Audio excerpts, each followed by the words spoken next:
Hey, PJ, how are you? Hey, I'm good. I'm good. Sorry, I'm trying to get my. No, you're good. How's the day? How's the day been so far? Uh-oh, I just lost you.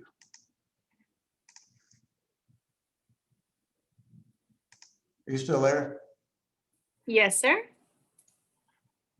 What is going on here? Hold on. Bear with me. I don't know what happened. Everybody went away, but you're apparently still here. There we go.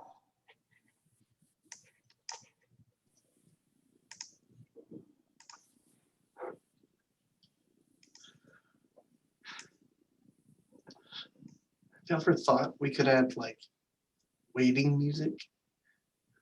Like hold music? Or we could put just games sing on to the us. slide? Like little brain teasers or a puzzle? Or we can just ask our UDC AC members to just play us a tune with Got the those banjo instruments back back there. Yeah, that's We could make it happen. Man, I didn't know you're a banjo player. You know, that's a loose designation. I own a banjo. You just I don't know that I'd consider myself much of a player. you just keep it on the wall for chicks. Is that what it is? For moments like this, UDC Yeah, waiting. exactly. I get it. I get it. I can play a little PJ, but Well, I'm impressed. I'm That's not not an very. easy. That's not an easy instrument to play. No, it isn't. No, especially when you're coming from guitar too. It's very, very different. We've got a lot of guitar players in our office. I'm not sure why that is, but we have a lot of musicians for some reason. And our party chief on the survey crew actually teaches guitar, and anything with strings he'll teach. So Pretty. cello, bass, violin. Had a former boss that was in a banjo club, and nights when I would work late, he'd be in his office way down the hall, like learning a new tune or something like that. And I could just hear it stream all the way through. So That's cool. yeah. I guess that is until you've heard it too many times, and then it's like annoying. You hear the repetitive couple strings that he's trying to figure out, or Yeah. whatever it was he was doing in there.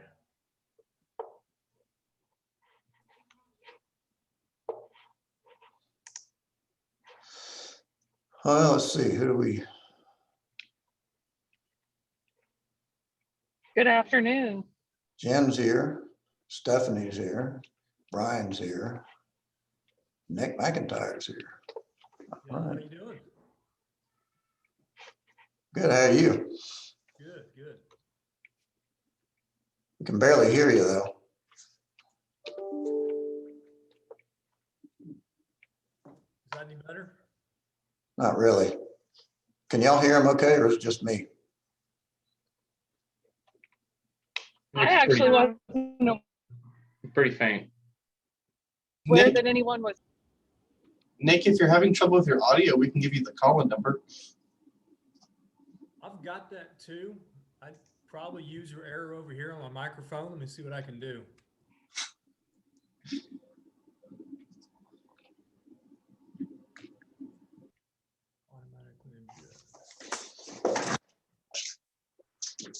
See if that's any better.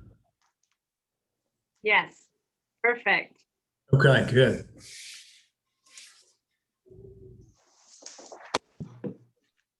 Let's see.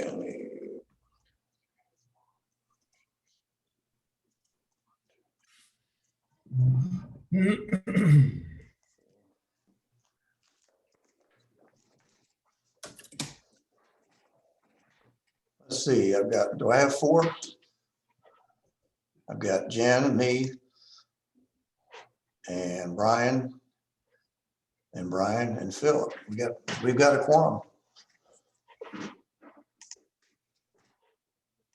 Howdy, y'all. Hello. How's everybody doing? Hi. see you. Doing good. Yeah, Philip, we haven't seen you in a while. No, you were here last time, weren't you? I think you were here. Yeah, I was. It But it was seems all- like a while. Maybe it was the other It night. feels like it's been a while since we met last. Yeah. It kind of does. They usually come around pretty quick. Probably not for ADQ though. I imagine she's seen any of this. All right, I guess if we might as well go ahead and get started. So I'll bring the meeting to order. It is 3:32 on Wednesday, April 14th. This is a meeting of the Unified Development Code Advisory Committee. We have a quorum present and tell you what, if the members would signify their presence by just saying one at a time if you're here. So we'll have it for the record. PJ Stevens is here. Phillip Wankey, Here. Jen Henderson, Here. who else? Brian Otego, Here. Brian Robinson. Here. All right, and that is it, I believe, correct? And Jordan Maddox. Oh, where'd Jordan go? Am I official now? Yeah, Our official Jordan. is he? Okay, well, good. Welcome, Jordan. Thank you. Welcome is- back into the fold. Back. I'm sorry, this is Stephanie. Is Tracy absent today? I do not see her. Okay, thank you. All right. Okay, so moving along. This will open up the regular session. ADQ, if you want to talk about discussion on how the UDC Advisory Committee virtual conference will be conducted. No, absolutely. I'd be happy to do so, especially since, at least for the time being right now, we do have one member of the public that has joined us. Welcome and thank you very much. But typically, I'll keep it short and brief. We just ask you to please mute your microphone when you are not talking. This way we avoid any echoes from being able to occur. And we make sure that we have everybody give their chance to be able to speak. Also, for members of the public, if you do wish to speak on any particular item that we have on the agenda, when that item is up, if you can please either just raise your hand or use the chat box to let us know that you wish to speak on the item. And then that way we can make sure that when that item is up, then we can call on you and be able to speak. Typically, members of the public have about 3 minutes to be able to share their comments. And that is it. That's all I have. Thank you. All right, item B, nomination and selection of a vice chair and secretary for the 2020 and 2021 UDC Advisory Committee. And that should actually be 2021, 2022. I know. Apologize for that, for that typo. But First yes, order. every year with a nomination and reconvene of the committees, the mayor and city council appoints the chair, but then it's up to the board to be able to appoint its vice chair and secretary. And so we can certainly break this item into two separate actions. Do first the nomination and the vote for the vice chair, and then the nomination and the vote for the secretary. As you may recall, especially since we have a lot of existing members, is that the vice chair's responsibility is usually to be able to share the meetings in the case of the absence of our chair, and the secretary, the biggest primary role that they have is to be able to attest to the meeting minutes once those are approved by the committee. And just to be clear, the secretary does not take the minutes. I think there was confusion last time of that one. That is correct. That is why we have wonderful Miss Stephanie McNichol, who is our board secretary, if you will, liaison, and she is the one who will be taking the minutes and drafting those and preparing them for your consideration at future meetings. Yes, ma'am. So what exactly does the secretary do?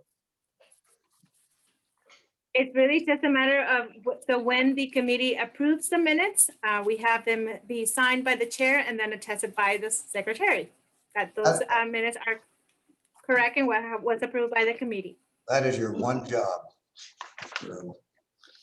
So, and then the vice chair, like she just said, fills in if I can't make it, and you just conduct the meeting. It's a pretty simple process.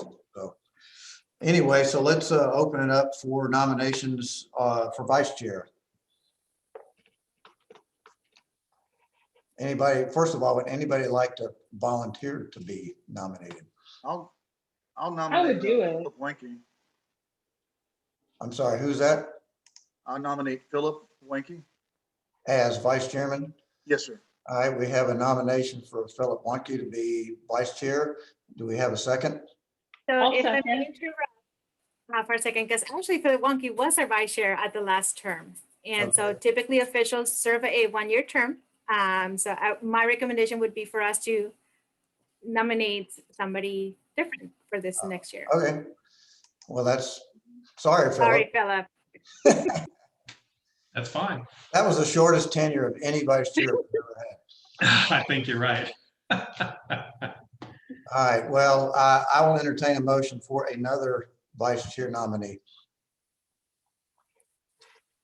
I would nominate Jen Henderson.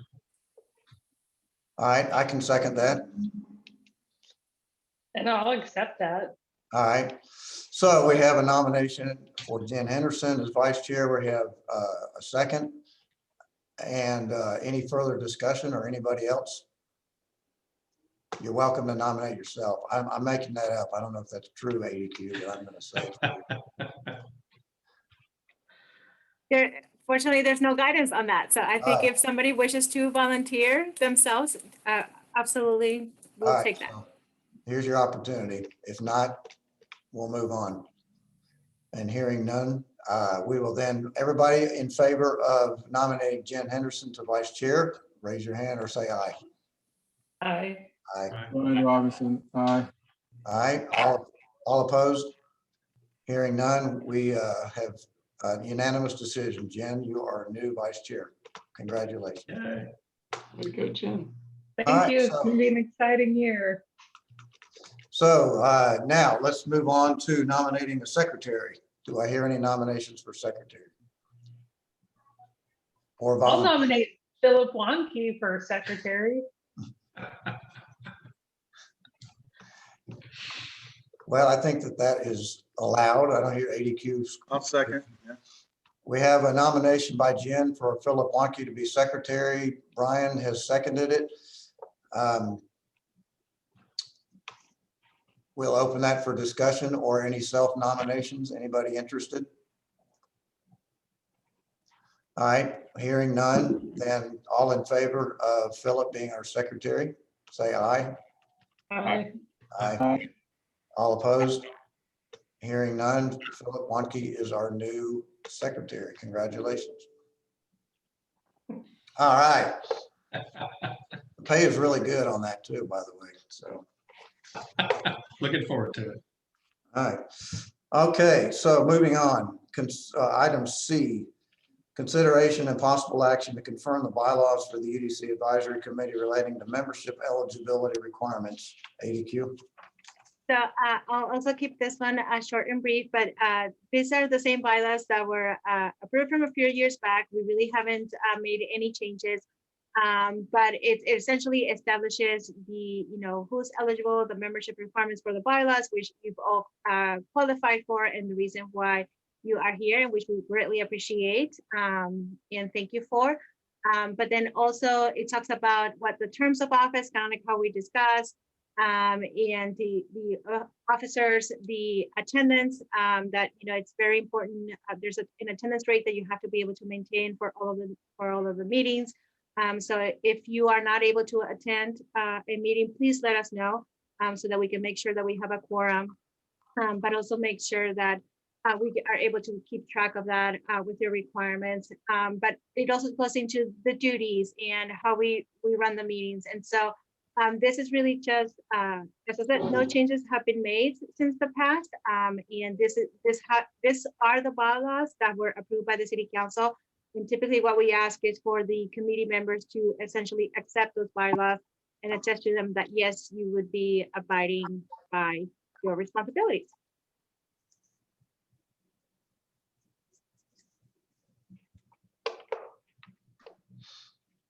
All right.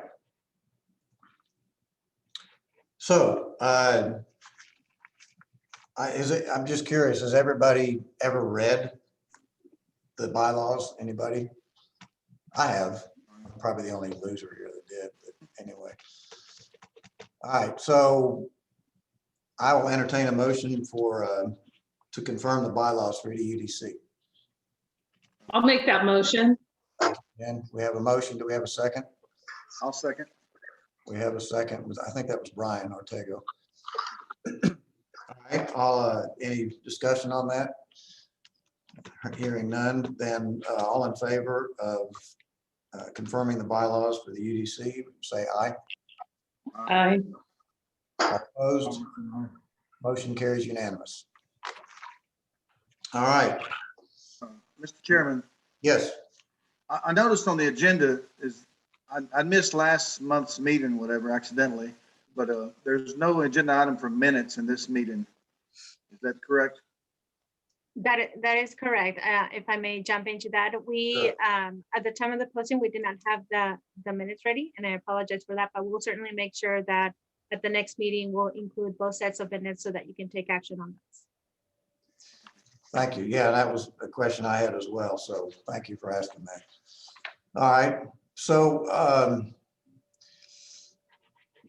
public wishing to address the board, item D. ADQ, do you just want me to read this, or do you have something to say to that? No, so this is typically meant to be able to provide for any member of the public that wishes to address the advisory committee on any item that is not posted on the agenda. So typically, if a member of the public wishes to address the UDC about a potential, let's say, UDC issue or something that they may want to be able to consider in the future, they have the ability to sign up to speak and address the board. In order to do so, they have to give us, send that request to us, to the department, at least a week in advance so that we have the time to be able to include it in the agenda for posting. But again, this is only for items that are not posted on the agenda. Okay. Items that are posted on the agenda, any member of the public that signs up can do so by just identifying that as an item. And then when that item comes up, we'll given the ability to be able to speak on that. And so the purposes of this format, do they just raise their hand if they have questions during that item? Yes, on the item. So for example, if somebody wishes to speak on item E, when that item E is up for discussion, it's being presented, members of the public can either use the raise their hand option that we have here in Zoom, or let us know through the chat box that they wish to speak on that particular item. And then during that discussion, you'll have the ability to be able to open it up for public comments at that time. Okay. Now, and I'm just asking a general question. I'm not jumping ahead, but are we, this item F, which is the meat of what we're talking about today, is that going to be an action item or not? No, sir. No action is going to be taken today. It's just going to be discussion. Okay. All right. Okay. So having said that, let's move on to the legislative regular agenda. Item E, discuss possible action establishing the regular meeting date, time, and place for the UDC Advisory Committee. Okay, so just every year, just like we have to nominate a new vice chair and secretary, we also need to be able to establish what the regular meeting date for the UDC Advisory Committee will be. Historically, it's always been the second Wednesday of every month at 3:30 in the afternoon at the City Hall building, which is where we've typically met. That has been the regular set schedule in place. And so if the UDC Advisory Committee, if that time and place continues to work for them, for you, you can certainly take action to continue that as being your regular meeting time, place, and date, or if there's a better date that works for you, you can certainly also consider that. Okay. All right. Thank you. So item F, discussion and possible action, possible direction on a proposed text amendment to the UDC relating to the tree preservation landscaping standards, specifically as it pertains to tree mitigation requirements, UDC General Amendment number 20-03. You have the floor. Mr. Chairman, before we jump into that item, I do need action on item E. So I do need the UDC, the committee to vote on the date, time, and place for the committee. All right, so we're going back to that. So what you just, you threw out the time and date. Basically, it's the same time and date, correct? Same time, right, which is the second Wednesday of every month at 3:30 in the afternoon at City Hall. All right, well, let me entertain a motion in a second before we have conversation. So I'll entertain. Mr. Chairman, Yes, would it be okay if we requested to continue these meetings over Zoom? And I ask that because I know that I'm not in Georgetown, and I feel like Phillip may not be in Georgetown either. And I think that we get a lot more accomplished through the virtual meeting than we do in person. And I'd like to discuss that. you're talking about going forward after COVID's and everybody's released, just as a regular matter, of course. Okay. That's right. I personally don't have a problem with it. This is not an agenda item to discuss, or is it a part of that? I guess we can make it a part of that item. So It would be part of the place. if I may, I think that's something that we can certainly take that comment and feedback and pass it on. From my understanding, ultimately the decision as to whether or not we're going to be continuing having the virtual meetings or if we're going to be going back in person, it will come from the city council. So, I mean, that's why I said City Hall, because right now we have the order and the allowance that we can continue having the virtual meetings, because that's what city council has been able to allow us to do. And so depending on how things continue to move on, we will have to see what ultimately the city council, decides in terms of that. Again, we're happy to pass on the comment, but we'll continue to meet in Zoom while we have that order in place. It's just a matter like once that order expires, it's, like we may have to go into a person.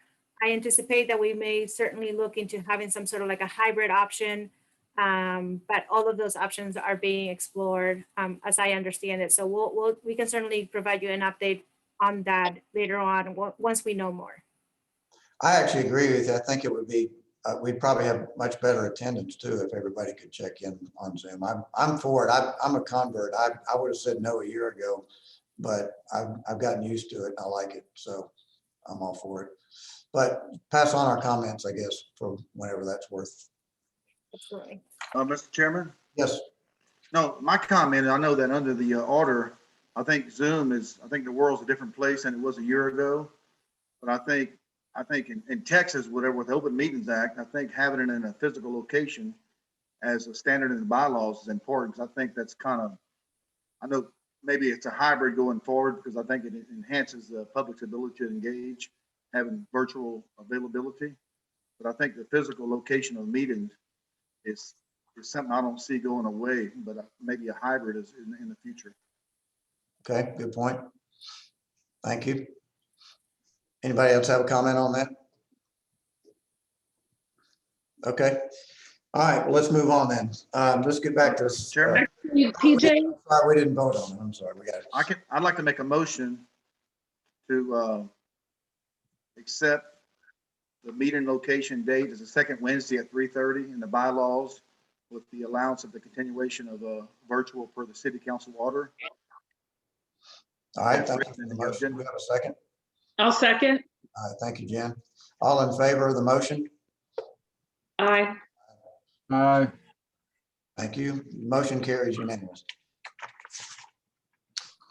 All right, now we're going to move on to F. And I've already read it, so I'm just going to go ahead and say you have the floor, Andreina. Thank you, Chairman. And actually, so this is also going to be a bit of a team effort presentation. So I'm going to go ahead and actually turn it over to Ethan Harwell and Steve McEwen to get us started on the conversation. Good afternoon. So today, like you probably expected, we have the opportunity to continue our conversation regarding tree mitigation and preservation related issues. So last month, the board committee, whatever you are, was able to make recommendation on those set of 12 issues that we discussed over the fall and into the spring that we were waiting on city council feedback for. So last week, y'all took recommendation on those issues.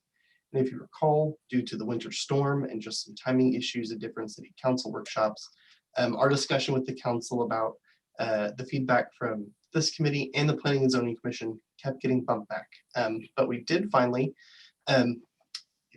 get in front of them to talk through the rest of our issues, and there were no changes the council requested. They were very happy with their work. However, when it came back to the tree preservation issues, the council did direct us to consider 2 more items that we're here to talk with you about today. The first of those items is consideration to allow smaller trees, so trees less than 6 inches as credit trees, and to explore the option of allowing trees planted in residential street yards, a single family front yard, to count as mitigation, to count as on-site replacement trees for the purposes of tree mitigation in single family neighborhoods. So we are kind of taking, while y'all have made a recommendation to the council on previous issues here, we are going to take kind of a step back to a place where we were last fall, just on these 2 specific issues. And today we are going to just present some material to y'all and facilitate some discussion on these issues, get your guidance and feedback so that we can move forward next month with some proposed language for you guys, and then go back to the Planning and Zoning Commission for their recommendation, and then ultimately to the City Council for their consideration as well. So if you remember, if we can jump into our first issue, which is related to the credit trees, if I can get my window to work here. We talked about several things related to tree mitigation last fall.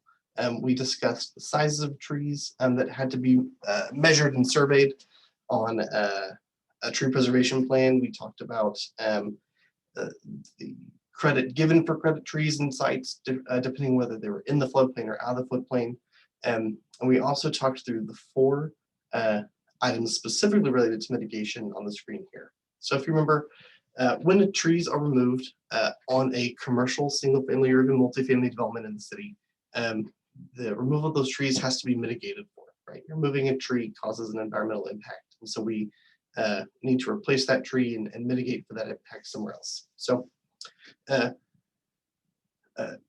the first thing that we did was actually point number 3 on your screen. We simply stated that when it comes to tree mitigation, of all the options we have for mitigation on the left side of the screen, on-site planting should come first.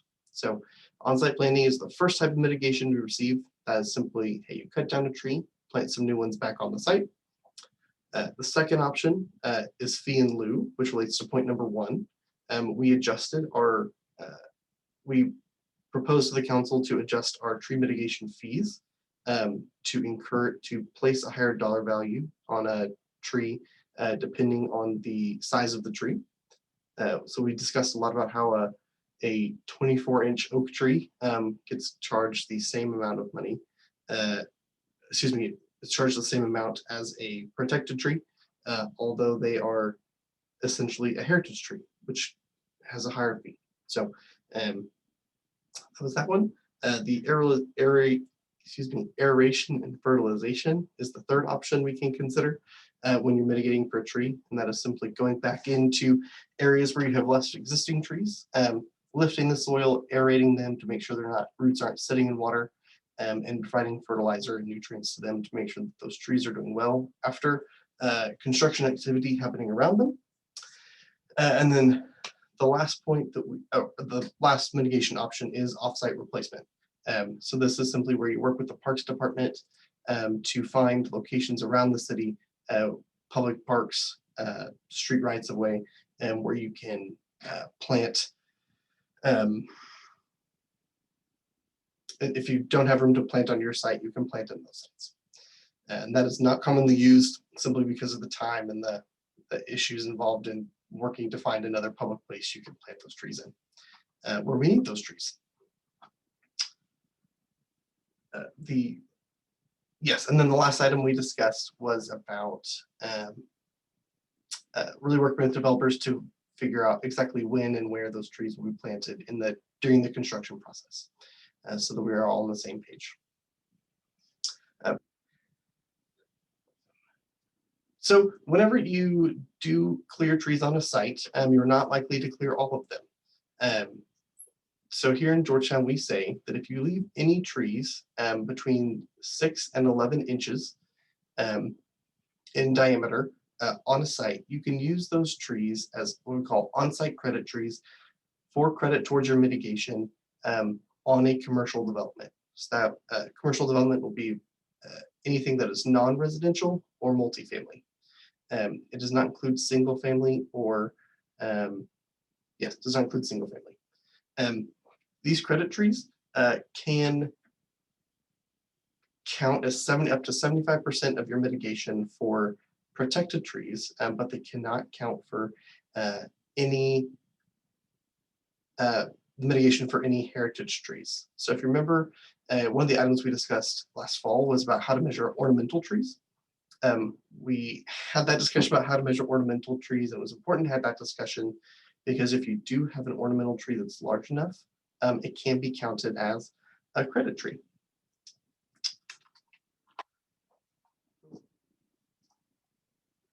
So when we looked, one of the things we wanted to be able to present to you was about what other cities do with credit trees. So we kind of took this list of other cities in the North Austin metro area and looked at where their tree classifications break down in comparison to ours, as well as their fees, and whether or not they allow credit trees. So the darker green color, that was another city's equivalent to our heritage tree, which you see up at the top marked 225. The lighter green color, that was another city's equivalent to a protected tree. And then the yellow color you see on the left, that was another city's equivalent to a credit tree. So in looking at this list of 6 other cities, the only 2 that offered a credit tree option were Cedar Park and Round Rock. Cedar Park actually only offers 6 through 8 inch trees as credit trees. And Round Rock offers 3 to 8 inches of credit trees, but that can only count for up to 50% of your mitigation, whereas we say it would count for up to 75%. So when we are considering reducing that number, when we're considering going from a 6 inch minimum to a 5 or 4 or 3, there are a few things that Steve would like to talk through with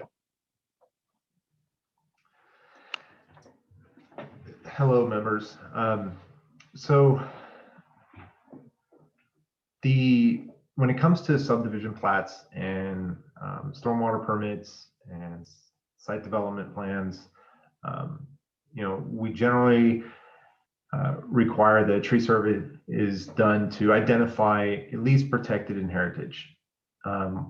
We always make the recommendation to identify 6 to 11 inch trees for the offset of mitigation on protected trees, and even to be able to use those towards possible landscape requirements on the site development plan aspect of that. So one of the current issues that we're running into is we don't generally, the smaller trees, the range that we're considering now, less than 6 inches, is not surveyed. A lot of this is due to time and cost. This was part of the discussion that we had when it came to measuring trees and defining all of that in previous sessions that we've discussed for mitigation and tree preservation. So with time and cost being something that's crucial, that poses a problem with adding yet a smaller range of trees that would need to be surveyed if this route for mitigation is to be taken. One of the other issues that we will run into, sometimes this might depend on site location and other influences, but the main issues that these smaller trees will always have will be, in a lot of ways, they're less likely to survive due to lack of water resource, depending on where those trees are located.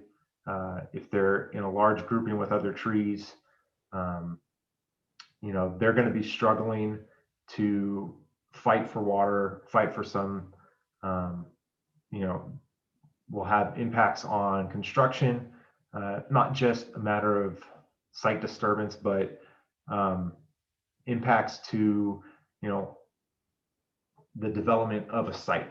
So if someone's looking to use this size range, then they're going to have to start working around yet another range of trees.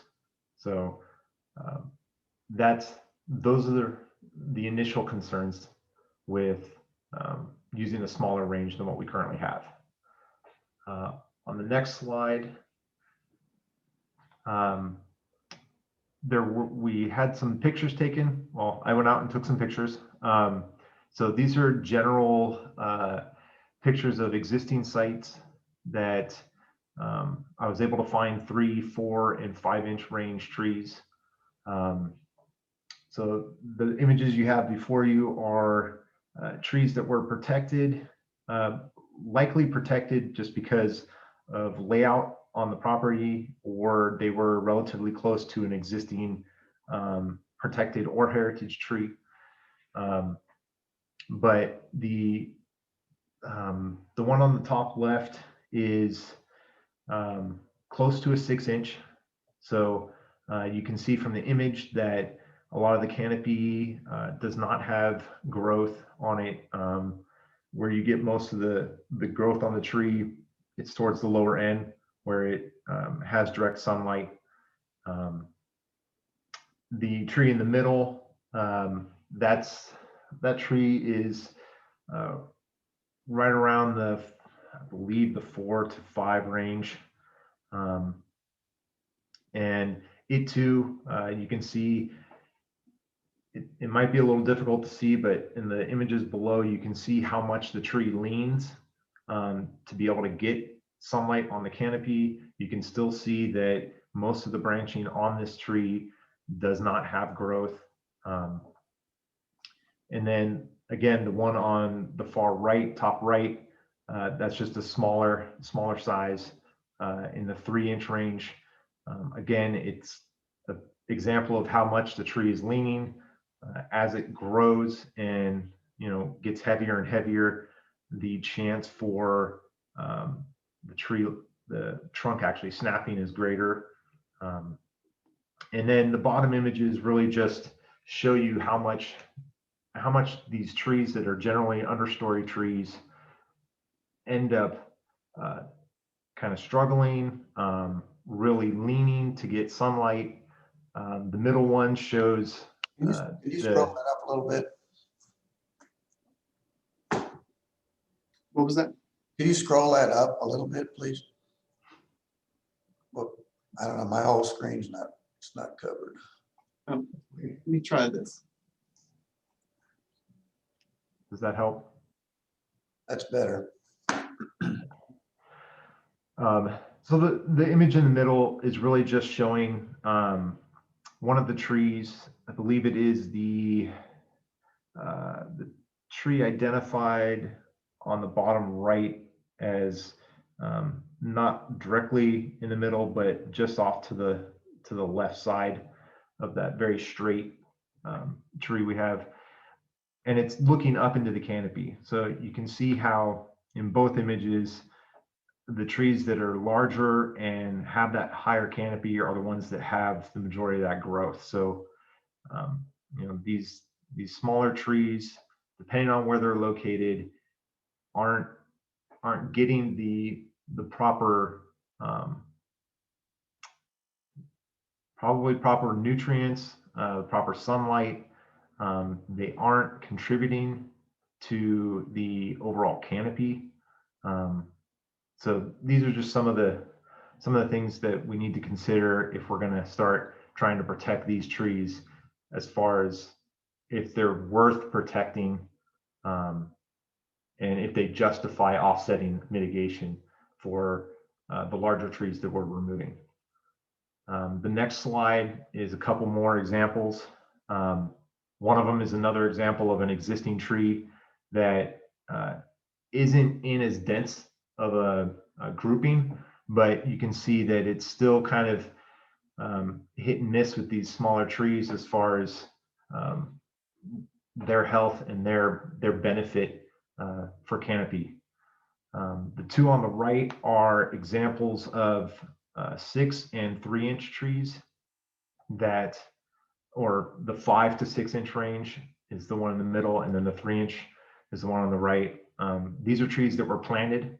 I don't know if they were planted for mitigation, but the comparison is pretty clear that when we get plantings back on site, you know, they're spaced correctly. They're spaced to provide the best suitable situation for the tree. And you can see that the tree is overall very healthy.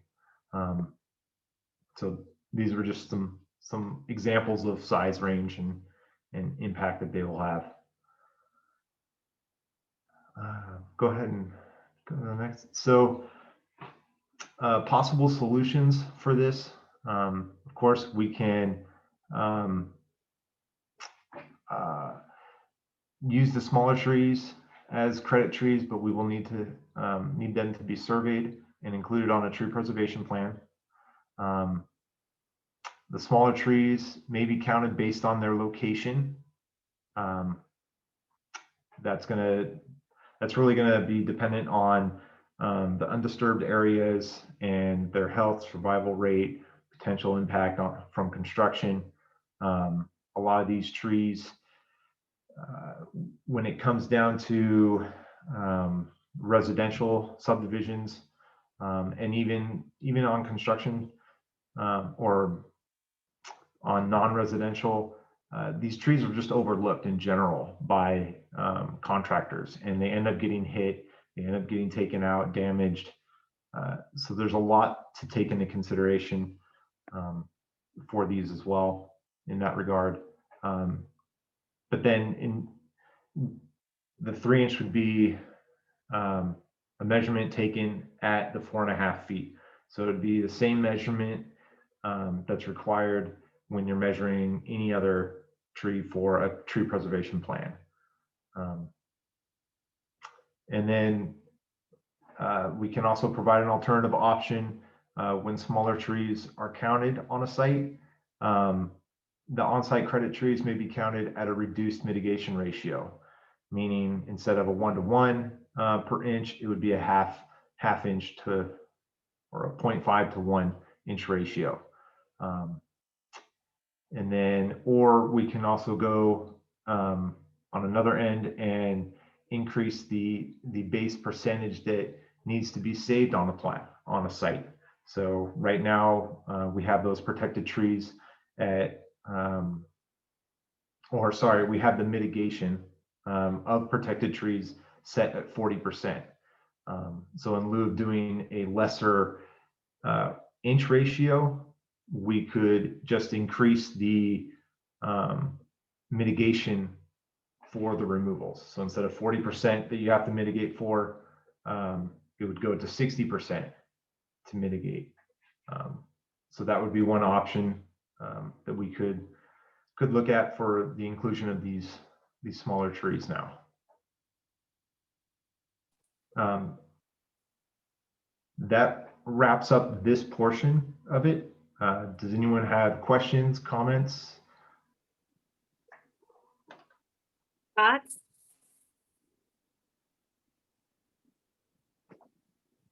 So kind of like to recap, this is one of those items that the city council asked us to consider. Is, you know, that they know, as Ethan and Steve explained, they know that we allow any remaining trees that are actually preserved and protected, you know, between 6 and 11 inches to be counted as Hey, credit trees for. I'm sorry, you're breaking up. You go in and out. Hang on. Getting my headphones. Hopefully that will help.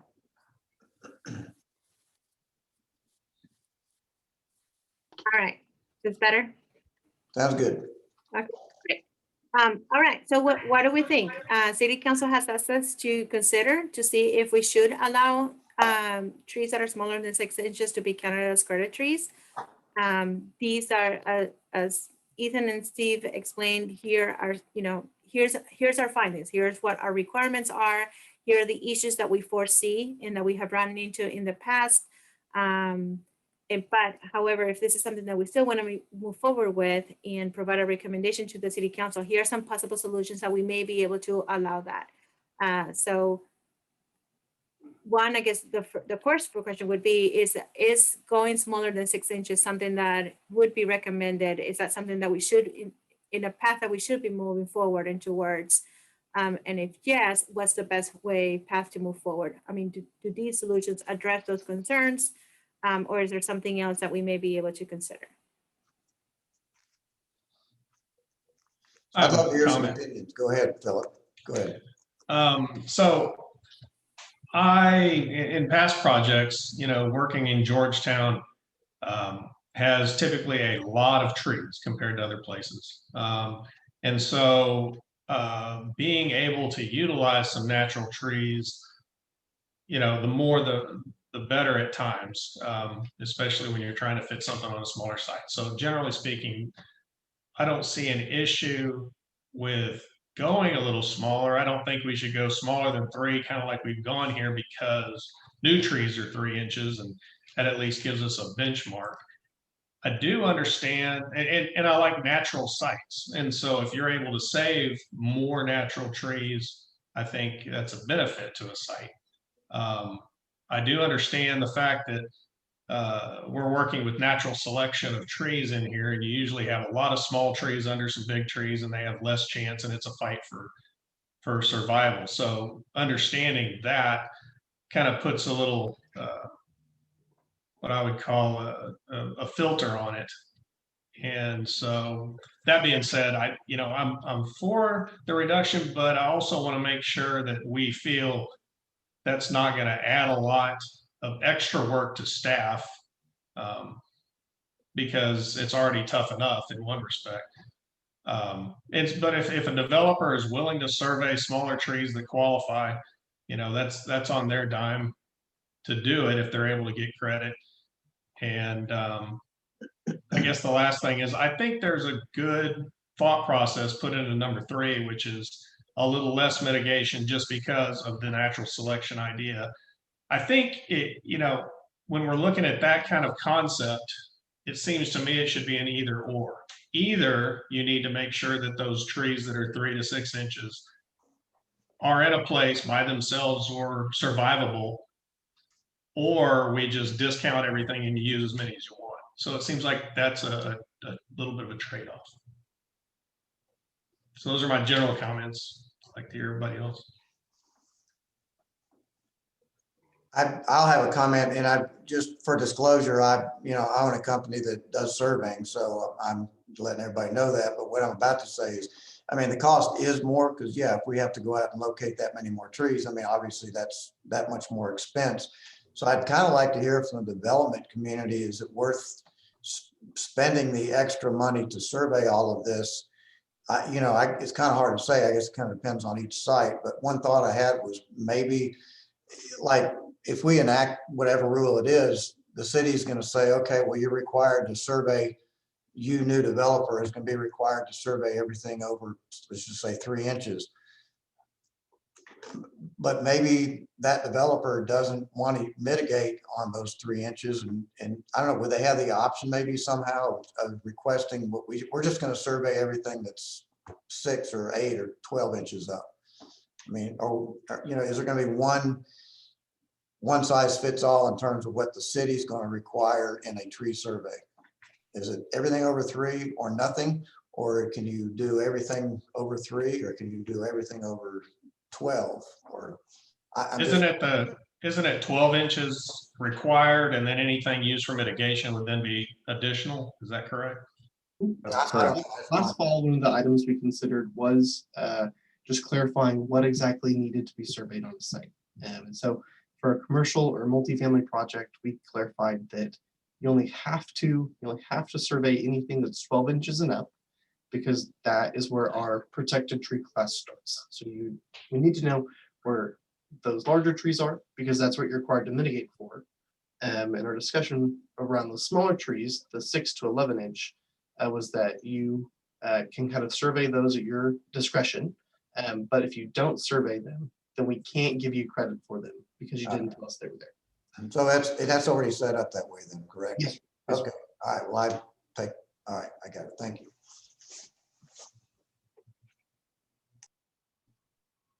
Got a question for Steve. How often does this come up during site plan review or out in the field? Do you have builders and developers and landscape architects requesting this?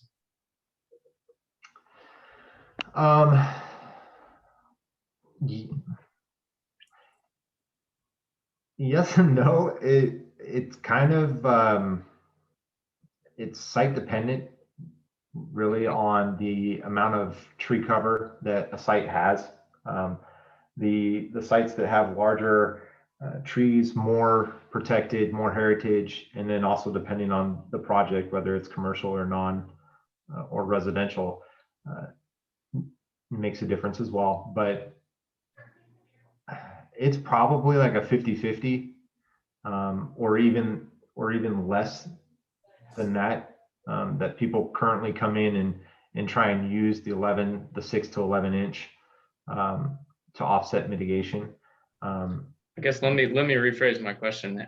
How often has it come up that people have requested less than 6 inches? I know that council is saying Never. we should get credit for under 6. I'm just wondering if you had actually heard that from anyone. No, in my experience so far, no one's requested a smaller size than that. And a lot of times it's been when you're replacing on site, you start there, but you can go bigger. So the only time a smaller size than 6 comes up is when it comes to replacing on site. Right. Because the minimum's 3 inches, but people often plant 4 or even 6 inch trees, just depending on availability and how big of a tree they want to put on. Yeah.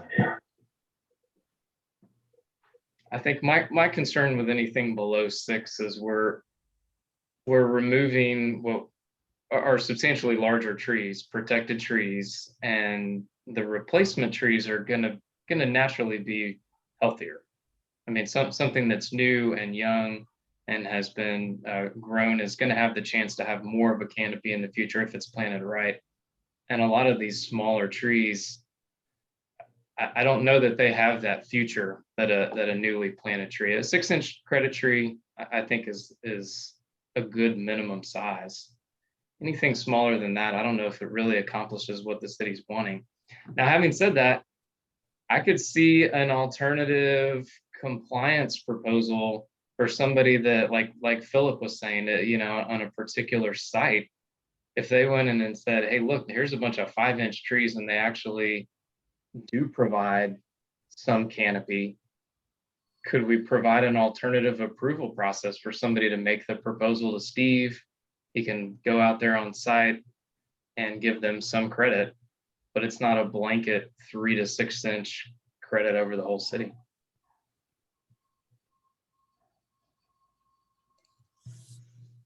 I agree with that, Jordan. I was just thinking about that idea is if you could make a special look when it's a critical site, let's call it, you know, if this is really needed for whatever reason, that you have the ability to look at that and consider it, and go from there.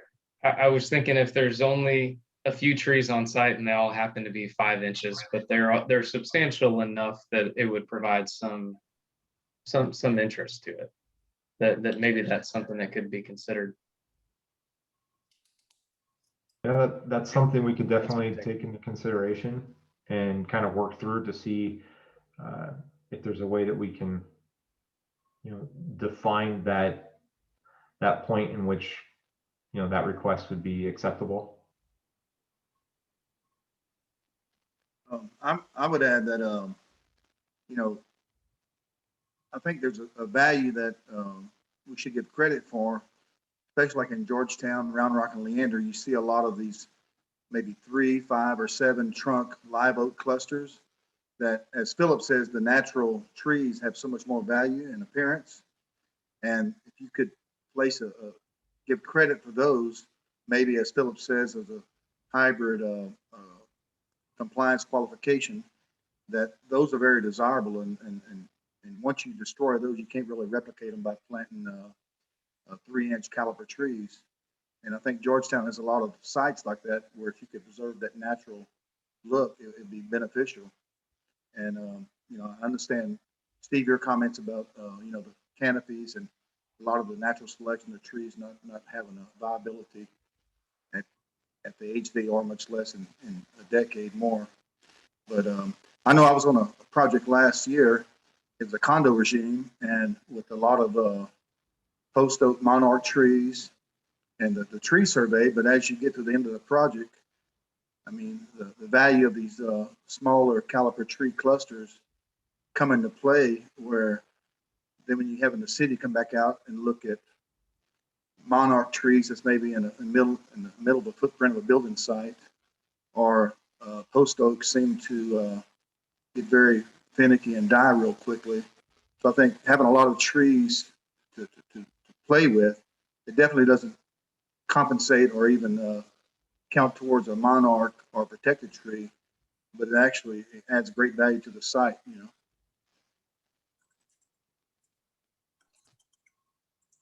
One other item that's not necessarily, from my perspective, it's not exactly related to this, but I know there is some credit for impervious cover that's allowed.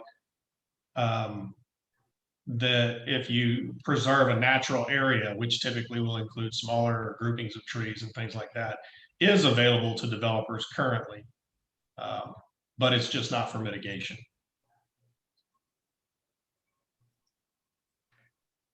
Steve, a reminder on credit trees, you said it counts 75% of your total mitigation.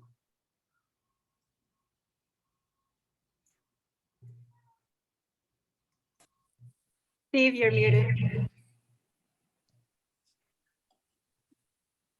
Sorry, I was muted. Yes, Jordan, you're correct. For protected tree removals, you can use credit trees currently 6 to 11 inch to offset up to 75% of that. So, I mean, that might be another direction to go as well on this, that if we end up incorporating these, then maybe that number is reduced as far as how much, similar to what Round Rock does. They have a smaller inch size, but that's also because their protected tree size starts lower. But then they only allow for up to 50% of their removed trees to be credited with the credit tree size.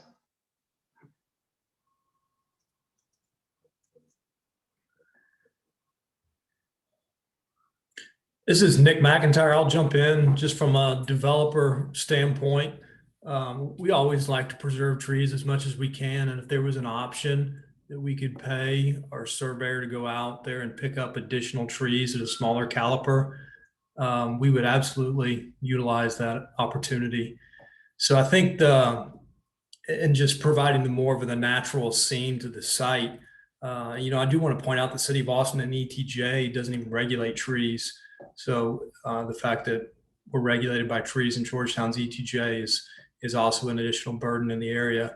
But at the same time, we want to maintain and get that natural look and keep those trees in there. I mean, there's obviously a value to trees when you're trying to sell a project or a home.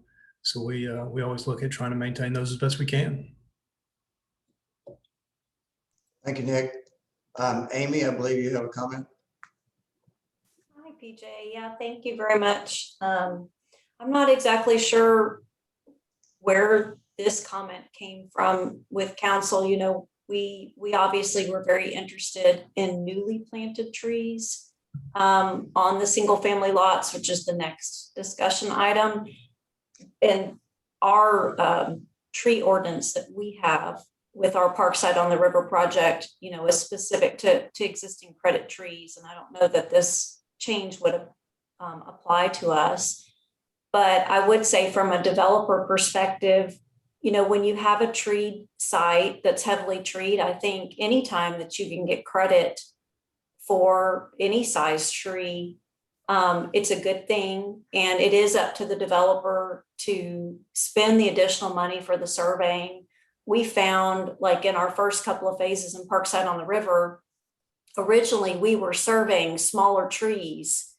And the cost was pretty expensive. And then we weren't able to get credit for using any of those smaller trees just because of what our specific tree regulations state in our development agreement. And so we realized that going forward, there wasn't, there was not a reason to spend that additional surveying cost to pick up all those trees. But I would say that across the board, if home builders and developers could get credit for those smaller trees, it does encourage them to keep those trees and preserve them. And even though, like in the pictures that Steve showed, and you've got a lot of clusters of trees there, I would say that protected and heritage trees started off once as those smaller 3-inch trees. And, some of them survive in the clusters and some don't. But those little trees that we're looking at now, 15 years from now, become the big trees. A lot of them do. So I would say from my perspective, anything that encourages the builders and the developers to save more trees is good. And if you can use them as credit trees, that allows them and encourages them to save those trees. Thank you. Thank you, Amy. Anybody else have any comments? I've got another question. Remind me, does this credit tree provision only apply to non-residential, or is it to non-residential and residential? This would only apply to non-residential. Okay, that's what I thought.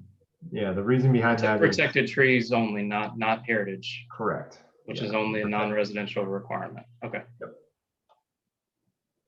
Okay.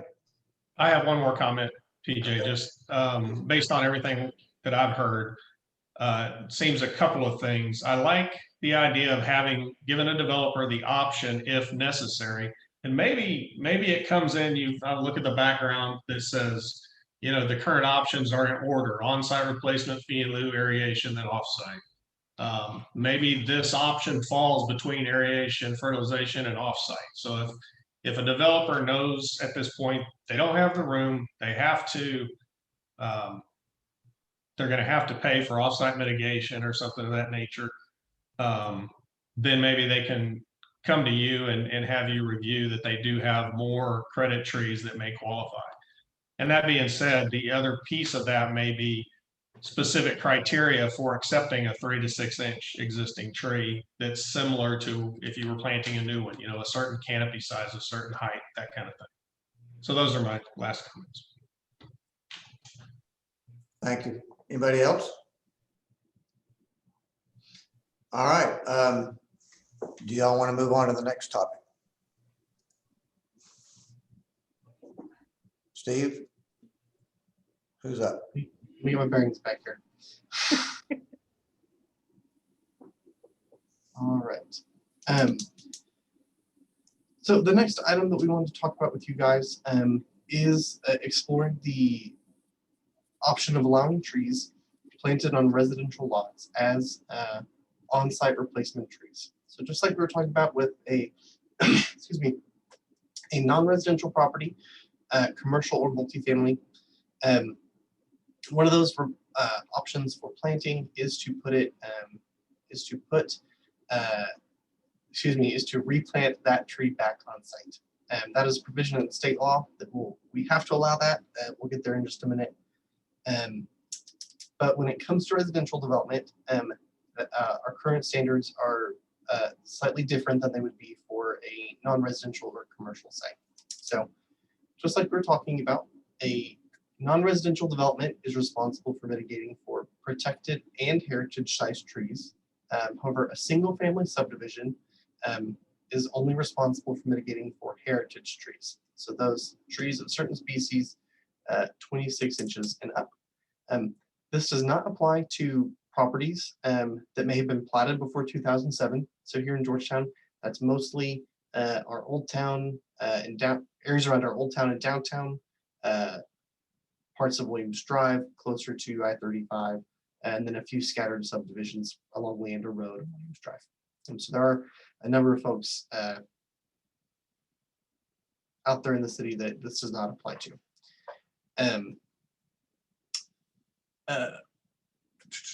So on single family subdivisions, we currently do not allow you to plant those little 3-inch trees you get from the nursery on single family lots for credit. But what we do allow you to do is count those trees planted in common areas, like open space lots, amenity centers, or even in the right of way as credit trees, because there's an organization there to manage them. With single family development, this is typically looked at the construction plan stage, whereas on non-residential commercial development, and that'd be looked at site development plan. And Steve looks at all your other landscaping requirements. So as we think about this, there are a few things to keep in mind. State law limits the way we can regulate tree removal on single family lots. The first thing they do is tell us that we cannot charge a removal fee, a mitigation fee, for a tree that is on a 1-family or 2-family dwelling that is someone's homestead. So if somebody, that's their primary residence, we cannot charge them. And we can't regulate trees that are, or require a fee for trees that are less than 10 inches in diameter. So that would be just under a protected tree. Then we are given some guidance on how we can assess that fee. We cannot just say, no, you owe us the $150 an inch for a protected tree.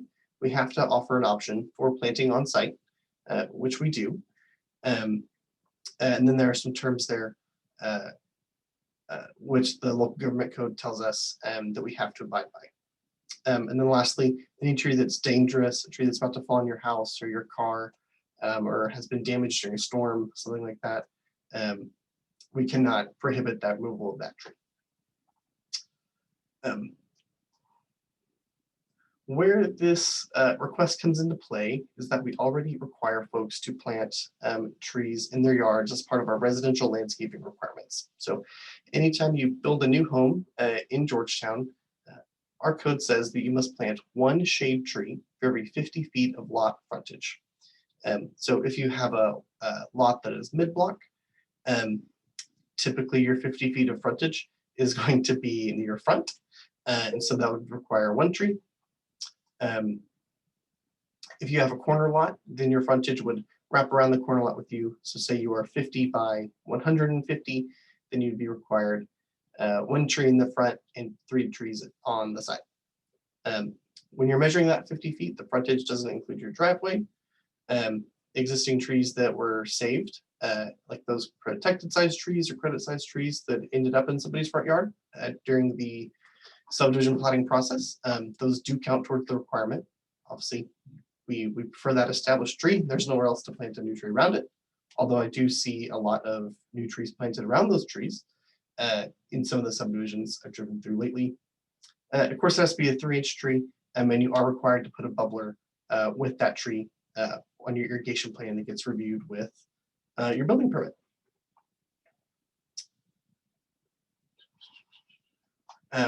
And looking at other cities, we did not find another city that had this practice codified in their ordinance. Now, there may be instances where a city requires this or allows this on a case-by-case basis, such as the city of Leander.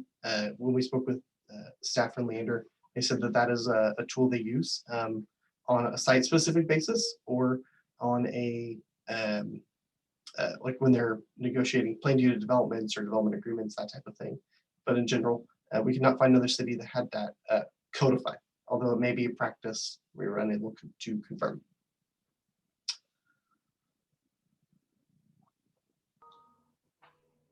And now I'll go ahead and talk about some of the impacts to the different processes or areas in which we currently review on a lot of these subdivisions. So on a subdivision construction plan, the tree preservation plan, must include tree mitigation, which identifies the location of the replacement trees on site. when that option is being requested.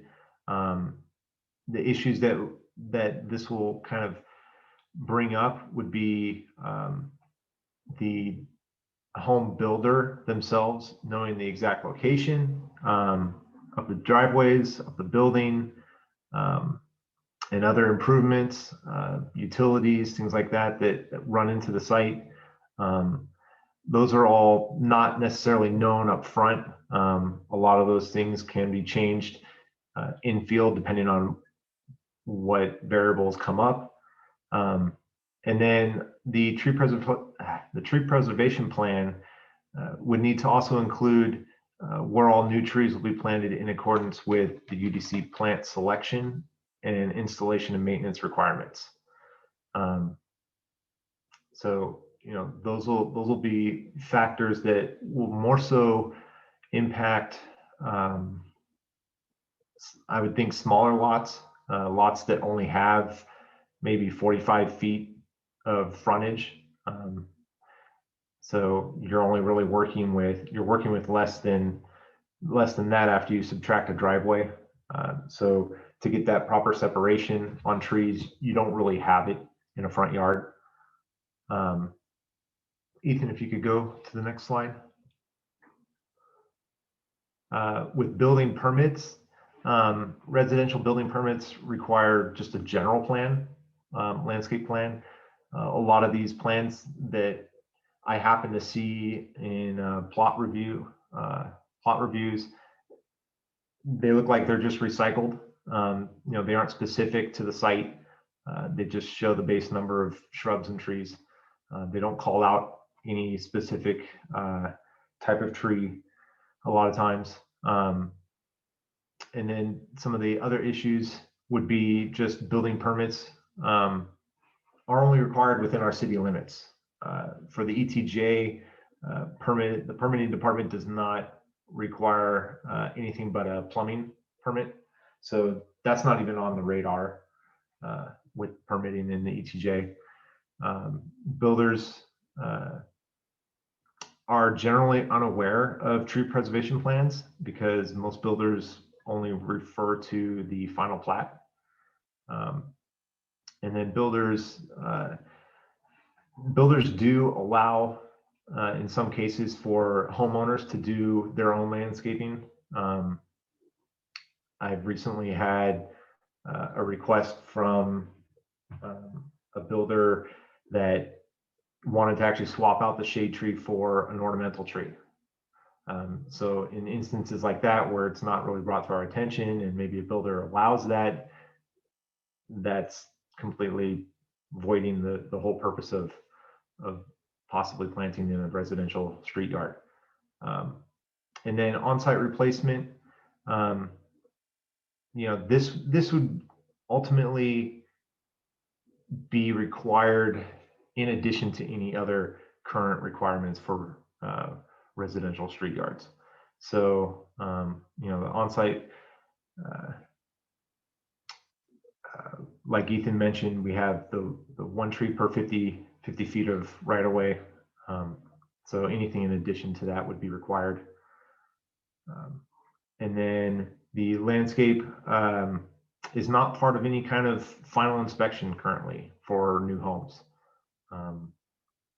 It's not something that the city has any tracking currently for either. So that would pose a whole new process to be developed for this. Go ahead. And then with potential removals, the only permit we currently have, although this is in the works, to collect also protected trees, but would be for heritage trees. The issues here would be no review or approval process for these other trees that are planted exists. And then the removal review process would need to ensure mitigation measures are being met on residential lots. Minimum size tree planted is a 3-inch. So this is 3 inches based on nursery standards, which is measured at 6 inches above ground.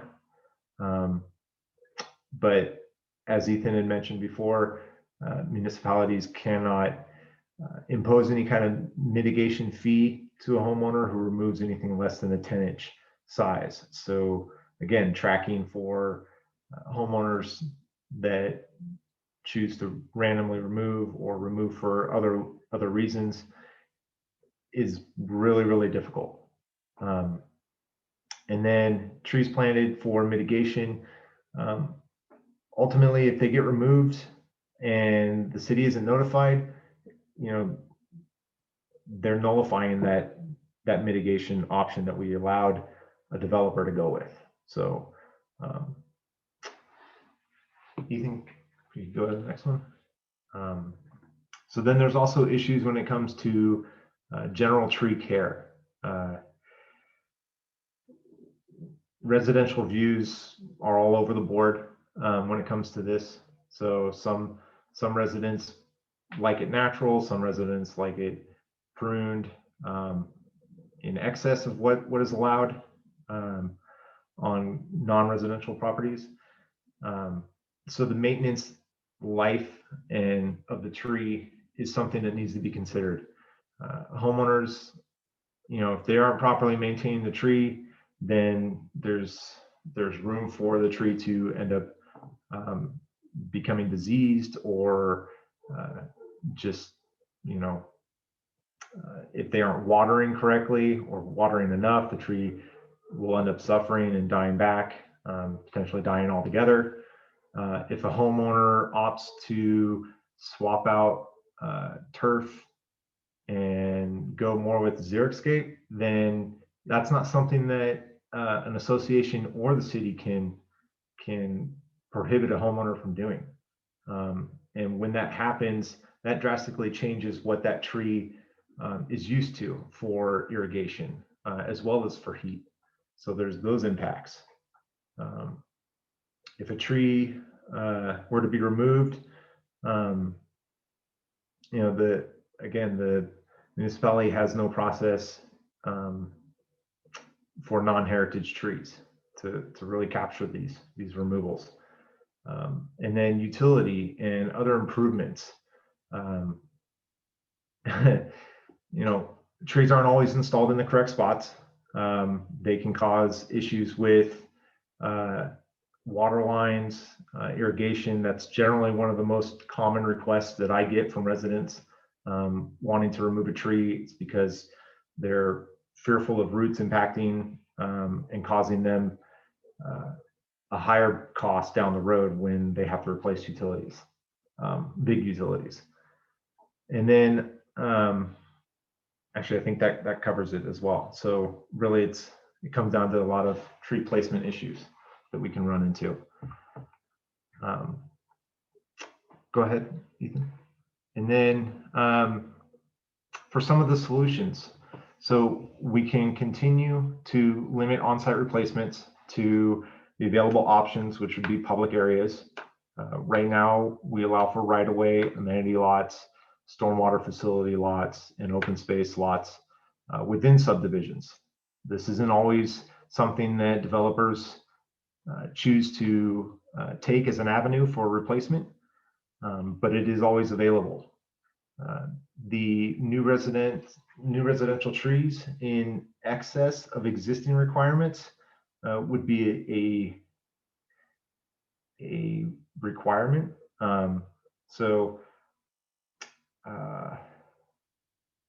Those 1 tree per 50 linear feet that are currently identified in our UDC as a requirement for residential street yards, anything above that would possibly be a solution. And then again, this comes back to proper planting and installation practices. So limiting the maximum credit per lot based on a 30-foot on-center planting spacing. And then new trees being planted in a street yard would There might be an option for creating a private landscape easement to be dedicated to an HOA for maintenance. That way, if it would, fall on the responsibility of the HOA to replace any trees, things like that. But these easements would also need to be depicted on a plat ahead of time. And then only permitted, again, this is only permitted for subdivisions within the city limits. So the ETJ is not something that we would be able to allow it in. The ETJ still has the same options as far as amenity lots, storm facilities, and just open space areas within that subdivision.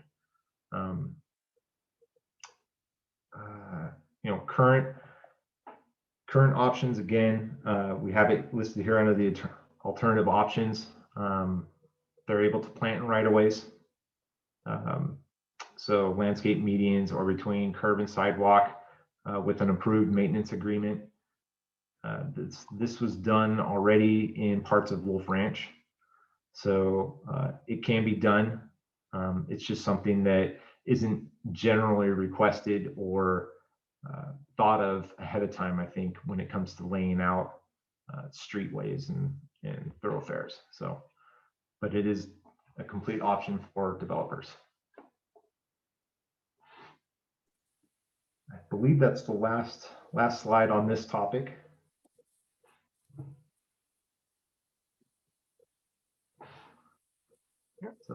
All right. Comments? Thoughts, feedback? My perspective is from a builder perspective is, I think the low hanging fruit as far as preservation of heritage trees and protected trees at the development stage, as far as site development, is the city should maybe work more closer and require more of the developer, because you state that the developer or the city doesn't know the footprint of the product that's going to be built on the lot. But most lots are defined.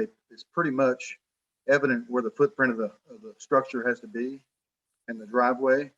I know because oftentimes as a builder, you take down lots and the developer has, sure, he's left heritage trees and protected trees, but if they're in the footprint of the house and there's no way the lot can be buildable with the tree remaining, the developer may have got credit from the city or something in the development of the overall tree survey. Everything looks really good. It's a natural site. But when you look at what's buildable on the footprint, the builder is at a disadvantage. He's taking on the lots, and now he's responsible for maybe trees in the right of way that site development has cut the roots, or the utility easement has cut the roots on, and the tree's not really viable by the time the lot is built upon. And then he has a lot that he paid, $45,000 for, and you have a 28-inch live oak in the middle of the house that can't be mitigated. So I think that the real solution is at site development with the developer in the city, more so than the builder.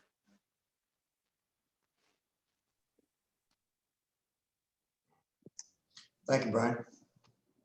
Anybody else? Yeah, generally speaking, what I think Steve and staff make a real good point that this this requires more requirements, more review, and more control on the city's part, or lack of control is what they said once it's on a homeowner site. So in order to consider this, it's going to mean that we're going to put city staff on additional work that's necessary for a regular subdivision. That's my interpretation of it. And I got one question for what you presented, Steve. When a tree is allowed to be planted in the right of way for mitigation purposes, can that tree also count towards the required tree for that house if it's in front of a lot? So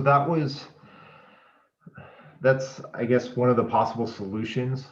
It would really depend on,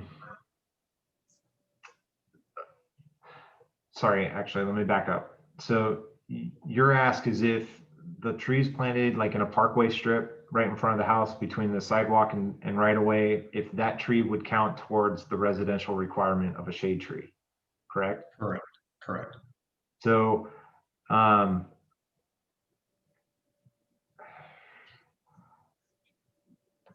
I believe it would at this point, only because that, even though there's a sidewalk there, it would depend on where the right of way is. So if that's planted in a right of way, then no. So the house ultimately would still have that residential street yard requirement for the shade tree. Okay, so I guess what I was trying to get to is understanding that, let's say if a developer is allowed to plant a mitigation tree in the right of way and it can work for a situation, and then that tree would be allowed to satisfy the shade tree requirement for that house, that could be a possible solution. But I think the proposed solution of the proposal to count trees on the lot, for a lot of reasons, doesn't make sense because of the control and the review process. So those are my general comments.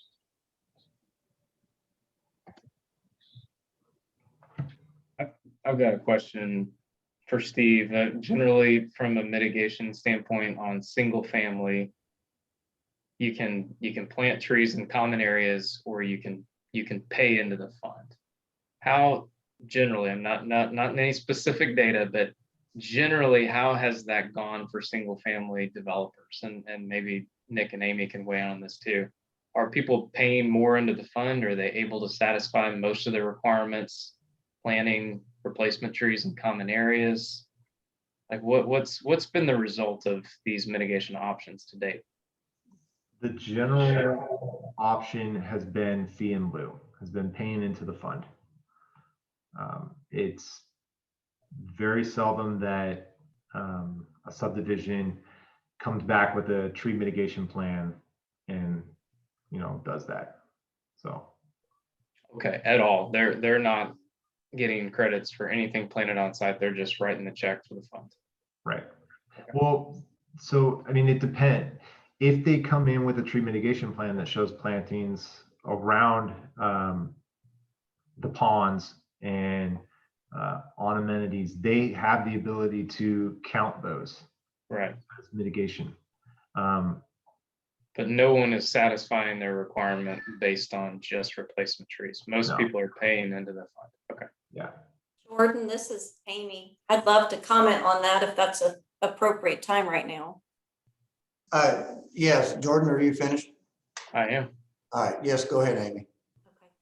Well, first of all, I really appreciate you guys listening to me whine about this topic, because I realize I'm whining about it. And I'm not picking on Steve or Ethan or Sophia or Adriana. I appreciate all that they've done, and I don't know this request, what all it does for staff and the additional workload. I understand there's going to be an additional workload, and again, that's not my area of expertise, so I appreciate and want to be sensitive to that. I will give you my developer expertise. So we're developing Parkside on the River, which is a 3,000 home community, single family home community. It's in the ETJ. And so when we're talking about these rules not applying in the ETJ, everybody that we gathered support from in the building and development community, they were affected by this, even if they're in the ETJ, because of the development agreements for these larger projects. So I want to make sure that everybody's aware of that. And what we're going to plant these trees on our single family lots, whether anything becomes of this with the city UDC code or not. We always in our projects plant 2 3-inch trees on every lot, and on corner lots we plant 4 3-inch trees. That's a requirement in every Blake McGee community. We've been doing that for the last 20 years. And it provides value in our communities. And if you look at our projects like Mayfield Ranch and Parkside at Mayfield Ranch and Palmyra Ridge, all around this area, they're in different phases of how old they are, and the trees are a different maturity. But 15 years down the road, these little 3-inch trees make a huge difference when you drive through the community of what you see, and if someone wants to live there, and just the aesthetics of the community. And Nick can comment to this, but trees sell homes, and trees are important to people that want to buy in the communities. And I know the city feels that way as well. But what we experienced in our first phase at Parkside on the River Phase 1A, where we had 150 lots, we had a lot of heritage trees out there, and we kept a lot, but we removed, the ones that were in a lot of the roadways and lots, things like that. We planted in our calculations as many trees as we could possibly plant. I know Steve mentioned here the 30-foot center on plantings. Our landscape architect used something very similar, and we ended up where we still had 1,000 tree inches that we could not plant, that we were going to have to pay for in lieu of. And that was planting all up and down the common areas on the boulevard. That was planting in every pond. That was planting in the amenity center. And we just didn't have enough room the way because our site was so heavily treed, and the credit trees would get 50% of credit for the heritage trees. We were forced to pay into the tree fund. That's the only way we could meet the code right now. And so we started looking at it. In a lot of our other jurisdictions, we get credit for these trees that we plant on single family lots. So just for example, for our Phase 1A with 150 lots, we're planting 1,000 inches or equivalent of 330 trees on the single family lots that are in the front yards of those lots. And so that's what we'll be doing regardless of this ruling or not. I know y'all have heard me say this before, but we require this in our builder contracts, and we require this in our recorded deed restrictions. One of the ways that we work with this specifically in Travis County, and I don't know here in Georgetown on the plat, but our deed restrictions are required as a plat note with the recording information on the plat. And so those tree requirements run as a recorded covenant with the property. And I want to remind you guys that when we plant in common areas, when we walk away at the end of the day, the developer doesn't want to own any land when they're leaving the community. So the trees that are planted in common areas are either owned by the HOA or they're owned by the municipal utility district. In either case, the city does not govern or have the ability to tell the HOA or the MUD how to deal with those trees or replace those trees. If they've died, they don't have any more control over that than they do over single family landowners. The only control on a single family lot is if a tree dies, the restrictive covenants state that there has to be a tree there. It has to be a certain type of tree. And the HOA management community that's managing that enforces that, just like they enforce no parking on the street or taking your trash can in or weeds in your yard. It's the same type of enforcement process. So we've never had an issue with trees being removed down the road or trees dying and not being replaced, because our deed restrictions state such, and they're enforced just like any of the other deed restrictions that are enforced in our community to keep the community nice. So, it's a real problem for us as far as we're planting a lot of trees that we're not getting credit for, and then we're still having to pay into a tree fund because we've planted and used every allowable space in the common area. And we've run out of room. So that's just kind of the facts of where we're at. Again, we're not going to change our business model because we like trees in our communities. And we're going to plant those trees whether we get mitigation credit or not. It just, we do get the mitigation credit in a lot of other project in governmental areas that we work in. I think that I don't understand from staff's perspective what the pushback is specifically for this item. I understand, I'm hearing what's being said, but honestly, I think it's a very narrow view. And I think that the more trees you can plant and the more credit you can give for the developers and home builders, the better off everyone is in Georgetown. The more trees, the better. So thank you. Thank you, Amy. Anybody have a follow-up to that? I do. For Ethan, you said you contacted at least another community, maybe others. Did you get a sense of how they were, the process that they had in place in order to track credit trees for single family lots? Steve did most of the contacting, so I'll let him answer. Okay. So currently they don't really have didn't sound like they had a method in place for actually tracking the trees.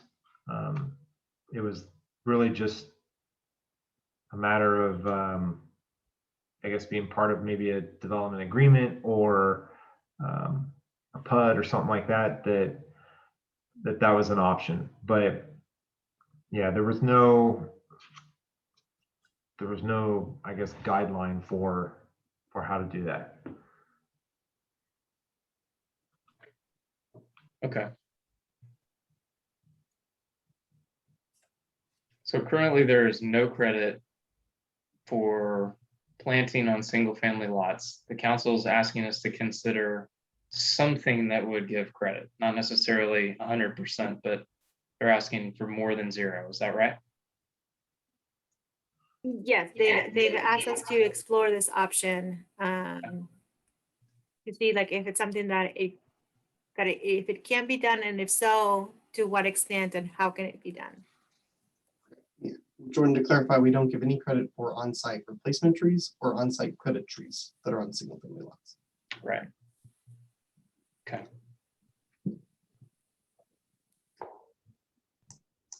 I think I heard that somebody say that some of this was done on a case-by-case basis in certain areas. Is that what I heard correctly? And if so, is that an option that we could consider here?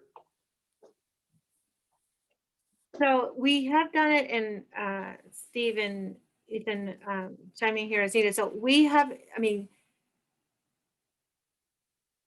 where we have allowed them, when it comes to residential subdivision, like Steve and Ethan mentioned, it's really been more pertaining into those common areas. So like your amenity lots, your stormwater facilities, your open space lots, or in the right of way. So kind of like very similar, to Phillip's question before that, if they planted that tree in the right of way, let's say between the curb and the sidewalk in front of the residential lot, it's like you have the option that the trees can be planted on the right of way in front of the lot along the entire road and still be able to get that streetscape and still be able to get that nice curb appeal and feeling. But it's not something that would be counted in being able to meet the landscaping requirements that are required for the single family lots.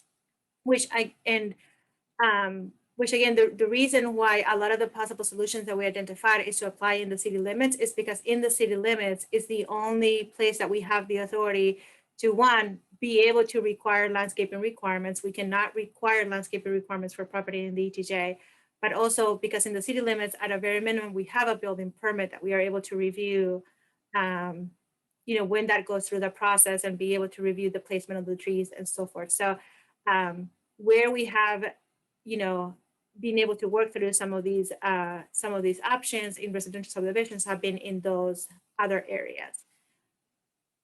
I don't know if I answered your question, PJ. No, thank you. So in the city limits today, Andrea or Steve, we currently require shade trees for residential homes. Correct. And that's tracked and that's reviewed, and those trees are planted in the ground. So in the city, a process exists. So it could be a matter of where you already have that process in place, giving some credit amount to those trees. Right? That's something we're considering. That is a possible solution. And so that's kind of like where in number 2. And so that's kind of like where that possible solution number 2 comes from, where we may be able to give some sort of a partial credit for in those situations. And to be clear, the process that currently exists is like what Ethan had shown with the residential plan view. It is a drawing, whether hand drawn or computer generated, that shows a tree somewhere in a front yard. There is no process currently with permitting to where that tree is actually gone out and inspected to make sure that it was planted. So it pretty much just ends here. Like, it's part of the submittal. If they have it on the submittal, it checks off that box. But anything above that, we don't have a process for. Yeah, say something, please. Yes, please go ahead. Yeah, in reference to, I guess, 2 comments. One with, I guess, trees planted in the right of way between the sidewalk, which often the sidewalk's in the right of way, and a planting strip. I know that I live in Georgetown Village, but I know the current UDC, I believe, when they revised the street tree section years ago, the requirement is now to have street trees. The planting strip has to be 8 feet wide between the curb and the sidewalk, or you have to have mitigation as far as root barriers. But it's very cost prohibitive, and most developers, with the setbacks and the lots and everything, having an 8-foot planting strip, then a sidewalk is kind of a complicated thing. And then you end up putting the shade trees like in the front yard as pictured. But I guess the unintended consequence maybe in the decades ahead is a lot of these front yard shade trees are over the utility easement in the PUE. So who knows what's going to happen in 20 or 30 years with PUEs and future excavations. And the other point which Steve made, like final inspection to verify that trees are planted as required on single family residential is, I know that Georgetown doesn't do it on the final inspection, but the city of Leander, along with water conservation, you have to have a separate landscape inspection before you get your final, where you have to submit invoices for your landscape material to get your 6 inches of soil, your plant list, and then also when they come out to do the landscape inspection, which is with the flat work inspection, they measure the caliper of the trees and the placement. So the city of Leander is, I guess, taking on the additional burden of enhancing the final inspections process to include those checkpoints. And that'll be my comment. Thank you, Brian. I have one more thought, or 2 actually, but one is ludicrous. If we want it to fall under state requirements, perhaps the developer could plant a 10-inch tree on a residential lot, and then they can't take it down. That's the ludicrous one.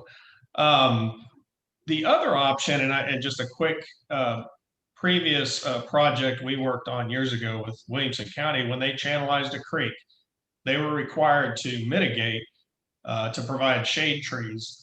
But the way they approached it for Fish and Wildlife, I believe it was, is plant 3,000 little bitty tiny trees and let's see what survives. They're anticipating a certain percentage is going to survive. So if we look at that same kind of criteria or thought process here and say, well, if 1 tree is required in a residential lot, if a developer plants 2 trees, they get a percentage of credit for each additional tree planted. So then I don't know how the math would work out on that, but let's say, let's overplant the trees to meet this mitigation, which is really just to replace removed trees, and put as many trees in there as we can. And with that process, then you could say maybe every 4 or 5 houses count as 1 inch or something, even though it's a 3-inch tree. You can do a smaller mitigation satisfaction on that. And then when you have 3,000 homes, then that's, I don't know, each house can be a quarter of that mitigation requirement or something of that nature. So I think if you might look along those lines, that might be a possible solution. Because again, I think Amy made a good point. More trees are better, and I agree with that. And the chance that 4 homeowners are going to remove an additional tree, is less likely than 1 homeowner to control it. So that's my thought. Thank you, Phillip. Amy, you have a comment to that? I don't. I appreciate you guys hearing again my whining and just our actual case study. We really had no idea until we've kind of gotten into it. We're fairly new here, developing our first section just paved, and we're getting ready to get final acceptance pretty soon and start home building. But just what our experience was with the tree ordinance was that it really causes a hardship, because the intent of the ordinance is not to collect a bunch of money and put it in a fund off to the side where the city has to manage that fund. The intent of the ordinance is to beautify your project and plant as many trees as possible. And just the fact of the matter is, the way the ordinance is written is we can't do that. We don't have enough space along all of our boulevards, in our parks and our amenities, to plant the number of trees that we have, because we have a very heavily treed site, down by the San Gabriel River. And so the ordinance is in effect punishing the land that we have, because we have a really heavily treed site with a lot of pretty large heritage trees. So it just seems like there should be another option, that if we're planting more trees, and that's a win for everybody, there should be, a way to get some credit for that. And I think that your point was really good about Leander, because Palmera Ridge is in Leander, and we deal with those same, I forgot about that until you mentioned it. We deal with the same inspections where they come out and they check the soil depth. They're very strict on the soil depth, and they come out and measure the caliber of the trees. And again, it's not like the city of Georgetown wants to have one more regulation and staff that they have to go and do all these inspections. But if everybody is moving to Georgetown because it's a beautiful place to live, and you have all these communities that are really well treated, and just think, 15, 20 years from now, you're going to have all these beautiful communities, lots of trees. That is a benefit for Georgetown. So thank you. Thank you, Amy. Yeah, I would just like to say, I agree that whatever you go on and present to the city council, I think I would ask you that they definitely consider the intent of what we're trying to do here. And that is a beautification. This is a beautification issue, really. We're saving trees because, for aesthetic, not just aesthetic, but for, environmental reasons and the whole thing. So let's not get caught up on too much of the technicalities and try to remember where we're headed with this. And so just keep that in mind. And then also marry that with the affordability issue. Once again, I'm going to say it, but there's a housing affordability issue going on. And these are things that affect that. So keep that in mind. That's just my 2 cents. Anybody have any comments? PJ, just on that item on affordability, I want you to know we run the numbers over our project, and this is hundreds of thousands of dollars, upwards of $1 million cost associated with our project. That's why we're so interested in it. So I appreciate you being sensitive to the affordability of the issue as well. So PJ, that was actually my next question for y'all. Of course, this is not going to be the only time we discuss this. We do need to bring this back next month so that we can get your recommendation on one of these options to take to the city council. So we have talked about options today where we get full credit for these trees, partial credits where you can max out your, a maximum credit per lot option. We've talked about credit trees. So as it relates to residential street yards, is there specific information y'all would like to see from us next month? Case studies, like us to put dollar signs, anything? Would you like more information? Or representative from our building inspections department to be here to talk about how that process may work? What is it that you guys today need or to make a decision, or is there one of these options that you really want us to focus on? Yes, if I may add on to what Ethan is saying, what one of the tasks is, I think we're definitely, there's consensus and we're in agreement that this is an option that we want to include into the UDC. So now the question becomes is like, how do we include that? So we do need further direction from you in terms of like Ethan mentioned, is what additional information you need for us to come back with, or is there any additional direction that we may, so that we can go back and start drafting what those standards are going to be. I would recommend that, again, as I mentioned, the last thing, I'm partial to the idea of partial credit for additional trees on lots so that it spreads out and you've got more than a lot. Perhaps the case study could be staff working with Amy to see that particular situation and what that impact would be on their project. I think it's right here in our face. Why not? Let's see what those numbers work out to be. And I'm sure Amy would cooperate. I agree with that, Philip. I think seeing, maybe a couple of recent case studies of how much money has gone towards the fund, where developers have done what they could to max out replacement trees on the site and then had to pay. I'd be curious to see how much they're having to pay. I do think that that would be fair to give some credit on these plantings. I'm sensitive as to how we do it, and understand that we need to think through, all of those technicalities. But I think it would be fair to provide partial credit in single family lots. Absolutely. Phillip and Jordan, we'd be happy to work with the city on that. Thank you. Mr. Chairman?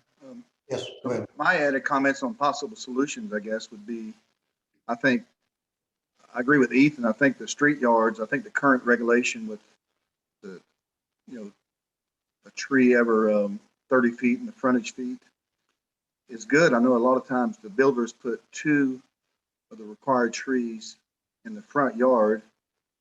So, in the varieties they put grow 50 to 70 feet. So I think the city, if the end goal is to have trees that have longevity and the canopies don't collide, is maybe we look at specifying a smaller variety of trees in addition to placement. So I think that the street yard is probably the safest place for a tree to last, and then specifying a variety that's going to grow 20 to 50 feet is probably going to ensure a better streetscape and better longevity. But I know that in the recent years, people always wanted more trees as far as home buyers and everything. But I guess as everybody's seen, we have a lot of new buyers, and especially cultural buyers, where they don't want no trees at all. I mean, it's a big battle to protect your trees because a lot of buyers want to take every tree down in the lot. So, I guess Steve's concern is real that once you close the house and walk away, you could return in 5 years or 10 years, there may not be any trees at all. So I think anything we can do, and I agree with Amy that deed restrictions or HOAs is probably the best way to ensure that trees will be long lived and everything. And I know the city doesn't have anything to do with deed restrictions, but I think a true development that usually has that component is important. Thank you. Thank you, Brian. Anybody else? All right. Well, a lot of good comments, a lot of good ideas, lots of things to consider. To the staff, appreciate your efforts, and we look forward to hearing what gets presented to the council and what they say about it as well. So. No, absolutely. Thank you. Well, we'll certainly take this, all of this feedback, and we'll certainly continue to work towards in bringing you back next month, our findings, just based on the direction that we got today, and hopefully be able to discuss a draft ordinance that includes some of these options in there so that we can finish taking it through the process and be able to get it adopted and approved. So so that's really it for this presentation. And happy to answer any additional questions or concerns. But if nothing else, Well, we got a last item on the agenda here. Item G, update on the Unified Development Code Amendment process and the probably 2021 UDC annual review. yes, it's definitely extended towards 2021. Not much of an update I have for you this afternoon. Just we'll continue to be working and finalizing on these tree preservation and landscaping standards amendments. And that we are continuing to work internally on all the other items that we have discussed before. So the items related to group homes, we continue to work with our legal department to make sure that we have clear direction as to the cleanup that we need to do in terms of that. We continue to work with our fire department on the street cross section requirements so that we can make sure that we have all of our information together before we bring it back to the UDC. And we'll continue to work with our building departments on potential changes to our sign ordinance, specifically as it relates to digital signage. So that's really much it. We're doing a lot of work behind the scenes and hope to be able to have something to you that we can bring forward for your review and feedback. And that's it. That's all I have. Thank you. All right. So again, I appreciate all your efforts and we look forward to hearing the rest of what comes out of this. So having said that, I'll entertain a motion to adjourn the meeting. Motion to adjourn. We have one in a second, I'm assuming. Second. All right, all in favor? Okay. All right. Aye.